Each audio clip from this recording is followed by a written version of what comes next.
বাড়ির বাগানে পটল আছে, মামার বাড়ির ফিশারির চিংড়ি মাছ আছে।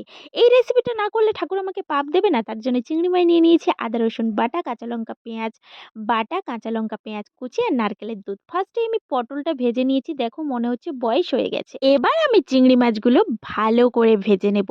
ভালো করে বলতে আবার কেউ যেন কড়কড়ে করে ভেজে ফেলো না। এটা কিন্তু মিডিয়াম করে ভাজতে হবে যাতে চিংড়ি মাছগুলো সফট থাকে। যতটা সফট থাকবে ততই কিন্তু টেস্টি লাগবে। চিংড়ি মাছটা ভাজার সাথে সাথে এত দারুণ একটা স্মেল বেরিয়েছে, মনে হচ্ছে চিংড়ি মাছগুলো ভেজে লেবুর রস দিয়ে আর চাট মশলা দিয়ে খেয়ে ফেলি, কিন্তু সেটা তো স্বপ্ন, সেটা তো হবে না। তার জন্য ভেজে তুলে রাখছি। তারপরে কড়াই সর্ষের তেল দিয়ে দিলাম গোটা জিরে, তেজপাতা আর দিয়ে দিলাম রসুন বাটা।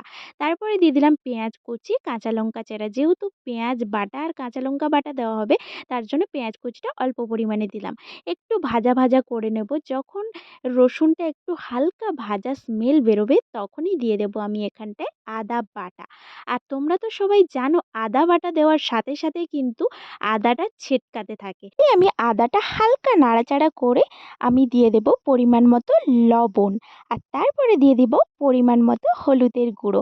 হলুদটা আগে দিলে কিন্তু আদা যে ছিটকাচ্ছিল সেটা বন্ধ হয়ে যাবে। তাই আদা যখন ছিটকাবে তখন অল্প হলুদের গুঁড়ো দিয়ে দেবে। তারপরে দিয়ে দিলাম পরিমাণ মতো লঙ্কার গুঁড়ো। আর তারপরে দিয়ে দিলাম আমি পেঁয়াজ বাটা আর কাঁচা লঙ্কা বাটা। দিয়ে ভালো করে একটু কষিয়ে নেব। ভালো করে কষানো হয়ে গেলে যে পটল আর চিংড়ি মাছটা ভেজে রেখেছিলাম সেটাই এখানে অ্যাড করে দেব। অ্যাড করে দিয়ে এবার ভালো করে কষাতে হবে খানিক সময় ধরে, যাতে পটল আর চিংড়ি মাছের মধ্যে মশলাটা ঢুকে যায় এবং সব কিছু একসাথে ভালোভাবে মিক্স হয়ে যায়। ভালো করে মিক্স হয়ে গেলে এখানে নারকেলের দুধটা অ্যাড করে দেব। আর আমি এখানটায় একটা নারকেল নিয়েছি, তোমরা তোমাদের পরিমাণ মতো নিয়ে নিও। আর সত্যি কথা বলতে বাজারের কেনা নারকেলের থেকে বাড়ির নারকেলের টেস্টটাই আলাদা। না, না, জাস্ট মজা করছিলাম, কারণ গাছ থেকে পেড়েই তো বাজারে বিক্রি করা হয়। তারপর ভালো করে নাড়াচাড়া করে দেব। আর এখানে কিন্তু চিনিটা একটু বেশি দিতে হবে, কারণ এটা একটু মিষ্টি মিষ্টি হয় আর টেস্টটাও ভালো হয়। আর তারপরে গরম মশলা দিয়ে নামিয়ে নিলে রেডি আমাদের টেস্টি টেস্টি পটল চিংড়ি, যেটা খেতে অসাধারণ হয়েছিল।